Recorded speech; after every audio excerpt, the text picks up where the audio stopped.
بسم اللہ الرحمن الرحیم۔ السلام علیکم ویورز، امید کرتی ہوں آپ سب خیریت سے ہوں گے۔ حضرت اسماعیل علیہ السلام ابھی دودھ پیتے بچے تھے کہ اللہ تعالیٰ نے حضرت ابراہیم علیہ السلام کو حکم دیا کہ اسماعیل اور ان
شام کا 7 چکر لگانا صفا و مروہ کی سعی ہے۔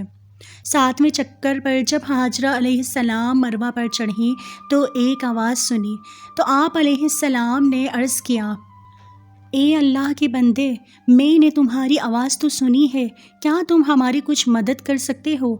آپ علیہ السلام نے دیکھا کہ جہاں اس وقت زمزم کا کنواں ہے وہاں اللہ کے فرشتے حضرت جبرائیل علیہ السلام نے اپنے پر مار کر زمین کھود ڈالی اور وہاں سے پانی نکل آیا۔ حضرت ہاجرہ علیہ السلام اس پانی کے چاروں طرف ہوس کی طرح منڈیر بنانے لگیں۔ جیسے ہی آپ اس پانی سے چلو لے لیتی تو وہ چشمہ خوب جوش مارتا۔ حضرت عبداللہ بن عباس رضی اللہ تعالی عنہما فرماتے ہیں کہ اللہ کے پیغمبر صلی اللہ علیہ وسلم نے فرمایا، اللہ اسماعیل پر رحم فرمائے، اگر وہ زمزم کو اپنے حال پر چھوڑ دیتی تو یہ ایک بہتا ہوا چشمہ بن جاتا۔ حضرت ہاجرہ علیہ السلام نے اس چشمے سے خود بھی پانی پیا اور بچے کو بھی پلایا۔ فرشتے نے کہا، تمہیں یہاں ڈرنے کی کوئی ضرورت نہیں، یہاں اللہ کا گھر ہے جسے یہ بچہ اور ان کا والد مل کر بنائیں گے، اور اللہ اپنے گھر کی حفاظت کرنے والوں کو ہلاک نہیں کرے گا۔ اس وقت بھی بیت اللہ کی بنیادیں زمین سے اٹھی ہوئی تھیں۔ جب بھی بارش کا پانی آتا تو دائیں بائیں سے گزر جاتا۔ حضرت ہاجرہ علیہ السلام نے وہاں پر کافی وقت گزارا۔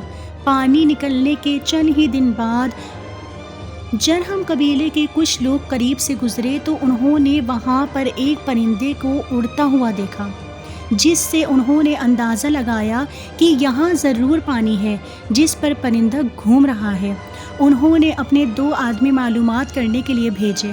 ان دونوں نے آ کر پانی دیکھا اور پھر اپنے قافلے کے پاس جا کر انہیں بتایا کہ واقعی یہاں پانی موجود ہے۔